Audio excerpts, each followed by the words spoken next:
अनिरुद्ध विद्रोही जी मंडल रथ यात्रा चीफ से को इन लाइनों के साथ आपका आह्वान करूंगा कि सूरज को क्या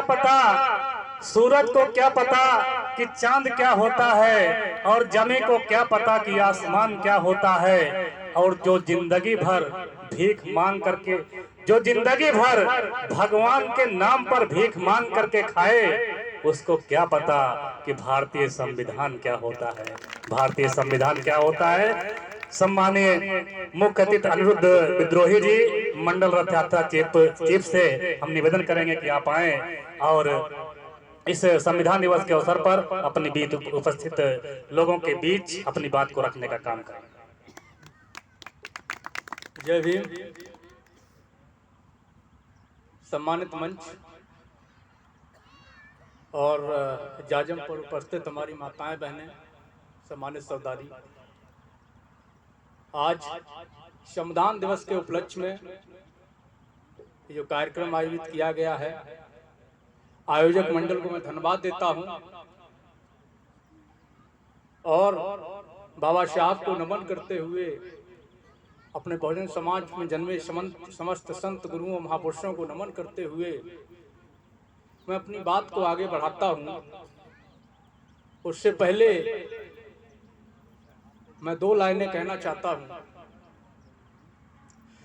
मिटा दो जमाने की कुनवा परस्ती, मिटा दो जमाने की कुनवा परस्ती, मिटा दो जालिमों के शोषण की हस्ती, मिटा दो गरीबों की फाका परस्ती, मिटा दो जातिता के शोषण की बस्ती। अमर रहे अंबेडकर, अमर रहे अंबेडकर, अमर रहे अंबेडकर। साथियों, हमारे पीछे बैठे साथी काफी देर से अपना जो है आपसी वाद विवाद चर्चा में मस्त हैं, तो थोड़ा सा समय निकालिए। हम देख रहे हैं आप अभी यहीं से आए हुए हैं और हम कल भीलवाड़ा से घर पहुंचे हैं और वहां से सीधा यहाँ आ गए। न परसों सोए न कल सोए। तो समाज की लड़ाई इतनी आसान नहीं है साथियों।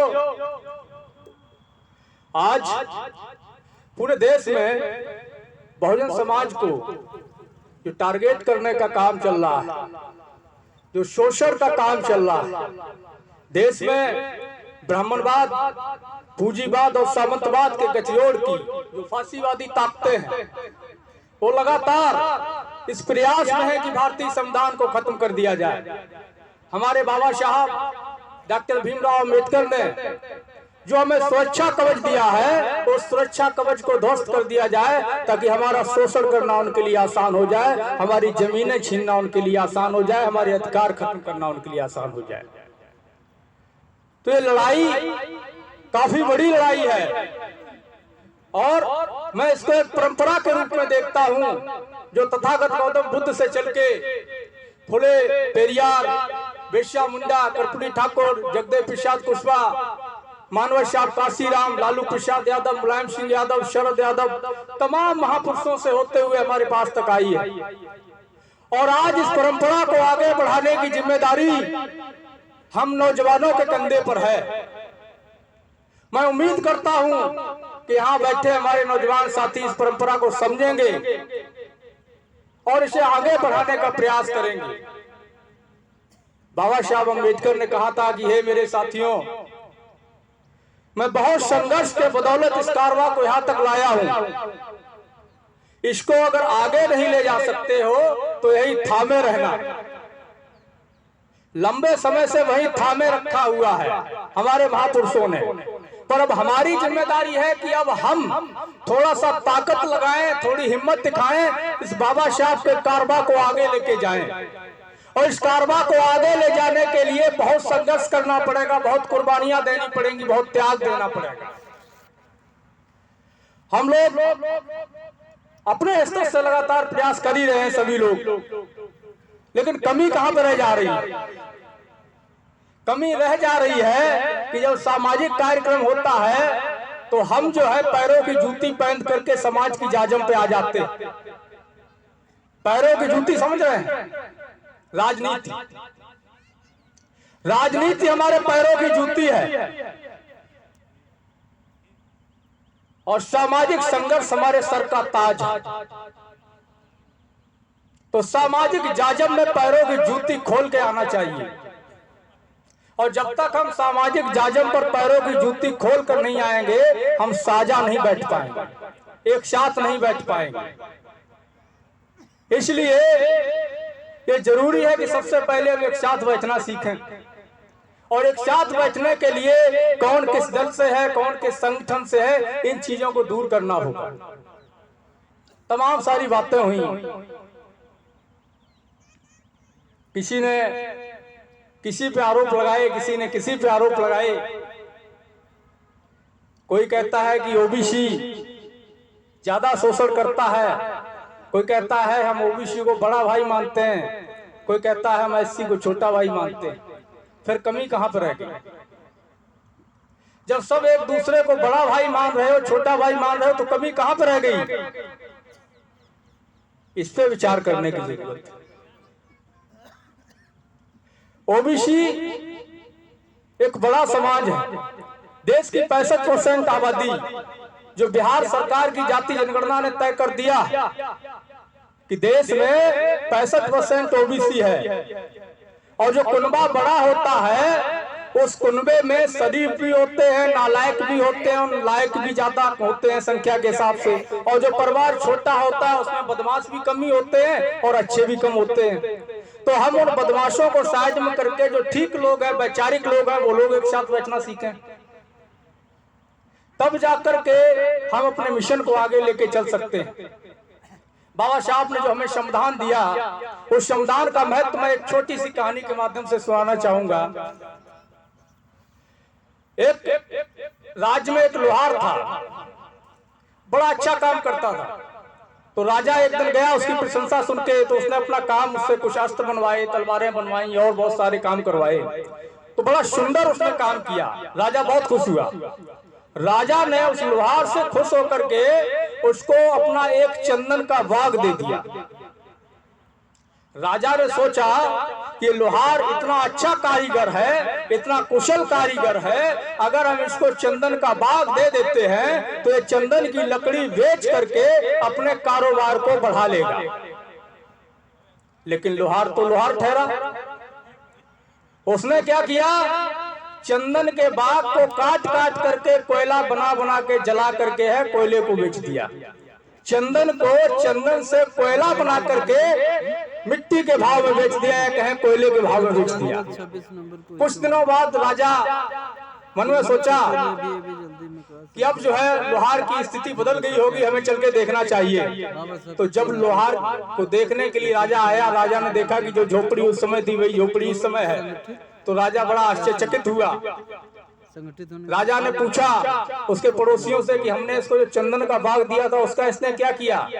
तो पड़ोसियों ने बताया कि उसने चंदन के बाग को कटवा करके उसको जला करके कोयला बनाकर मार्केट में बेच दिया। राजा बड़ा गुस्सा हुआ। राजा लोहार के पास आया, बोला ये लोहार, तेरे पास कोई चंदन की लकड़ी बची है कि नहीं? तो लोहार बोला साहब कुल्हाड़ी में एक बेट बचा हुआ है। तो राजा ने कहा लिया। लोहार उसको लेके आया, राजा ने उसको कुल्हाड़ी से अलग करके दिया, बोला जा मार्केट में इसका भाव करके आ लकड़ी का। जब लोहार बाजार में उस लकड़ी को लेके गया, उसका भाव किया तो अच्छा दाम मिला। भागता हुआ आया, बोला कि महाराज हमसे गलती हो गई, हमें माफ कर दो और एक बाग और दे दो। तो राजा ने कहा कि किसी के जीवन में मौका एक ही बार आता है, बार बार नहीं आता है। उसी तरीके से जो संविधान है, बाबा साहब ने हम वंचितों को, शोषितों को, पिछड़ों को, बहुजनों को चंदन के बाग के रूप में भेंट किया है। और अगर एक बार ये चंदन का बाग हमने खो दिया तो दोबारा हमें नहीं मिलेगा। इसलिए इसको बचाने की लड़ाई है, एक बड़ी लड़ाई जो लंबे समय से लड़ी जाती रही है, जिसमें तमाम संघर्ष रहे, ब्राह्मणवाद से, मनुवाद से, सामंतवाद से, एक तरफा लड़ाई रही, जिसको अलग अलग रूपों में हमने देखा है, चाहे वो किसान आंदोलन के रूप में देखा हो या बहुजन आंदोलन के रूप में देखा हो। पूरी लड़ाई उन्हीं के खिलाफ हमारी रही है।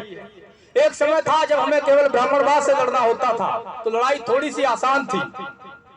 लेकिन अब जो है समय बदल गया है और लड़ाई जटिल हो गई है। क्यों? क्योंकि अब पूंजीवाद और ब्राह्मणवाद ने हाथ मिला लिया। पूंजीवाद ब्राह्मणवाद से भी ज्यादा घातक है और अब ये दोनों मिल चुके हैं। तो आपके सामने न सिर्फ अपने बच्चों के भविष्य को बचाने की लड़ाई है, बल्कि अपनी जल जंगल और जमीन को भी बचाने की लड़ाई है। सारी लड़ाइयां आपको एक साथ लड़नी है। साथियों, काफी साथियों ने संविधान पर तमाम विषयों पर बात रखी, बहुत सारी चर्चाएं हुई, बहुत तरीके की बातें तमाम मंचों पर होती रहती हैं। लेकिन मैं हमेशा एक अपील करता हूं अपने साथियों से कि अगर वास्तव में मुक्ति चाहते हो, अगर वास्तव में शोषण की व्यवस्था को बदलना चाहते हो, तो सबसे पहले एक काम करो कि जो आपके शोषक हैं, जो संविधान विरोधी लोग हैं, जो आपके अधिकारों का विरोध करते हैं, समता, समानता और सामाजिक न्याय के विरोधी लोग हैं, ऐसे लोगों का दान मान मतदान बंद कर दो। सबसे पहले ऐसे लोगों को दान मान मतदान देना बंद कर दो। जिस दिन आप ये कदम उठा लिए, आधा परिवर्तन ऐसे ही हो जाएगा। क्योंकि जो लोग जिनको हम मतदान देते हैं, वोट देते हैं, वो कोई भी हो सकता है। जरूरी नहीं कि वो जाति विशेष के लोग हो सकता है वो हमारी जाति का हो। हम अपनी जाति की वजह से उसको वोट देते हैं और वो जो है हमारे ही शोषणकारियों से जाकर के हाथ मिला लेता है, तो उसको पहचानने की जरूरत है। देश में किसानों के सबसे बड़े मसीहा दीन बंधु सर छोटू राम साहब ने दो बात कही थी। उन्होंने कहा था कि हे मेरे भोले किसान, तू मेरी दो बात मान ले, एक तो बोलना सीख जा और दूसरा दुश्मन को पहचान ले। दुश्मन की पहचान इससे नहीं होती है कि फला जाति वाला ही हमारा दुश्मन हो सकता है, हमारा सगा भाई भी हमारा दुश्मन हो सकता है। जो हमारे अधिकारों के खिलाफ है, जो संविधान के खिलाफ है और जो सामाजिक मूवमेंट में हमारे साथ नहीं है, वही हमारा दुश्मन है। आपको पहचान करनी होगी। जो समता की लड़ाई में साथ नहीं है, जो अधिकारों की लड़ाई में साथ नहीं है, वही हमारा दुश्मन है। उसकी जाति कोई हो सकती है, उसका दल कोई हो सकता है, उसका संगठन कोई हो सकता है, पहरावा कुछ भी हो सकता है, वो हमारे बीच बैठने वाला हो सकता है। फक्कर न्यूज। साथियों, फक्कर न्यूज आपकी आवाज है और आप हमारी ताकत हैं। इसलिए ऐसे ताजा अपडेट पाने के लिए हर खबर पर लाइक और कमेंट जरूर करें। यदि चैनल पर नए हैं तो कृपया फक्कर न्यूज को सब्सक्राइब कर अपनी ताकत हमें प्रदान करें। और हाँ, हर खबर को अपने ग्रुपों में ज्यादा से ज्यादा जरूर शेयर करें। बहुत बहुत धन्यवाद।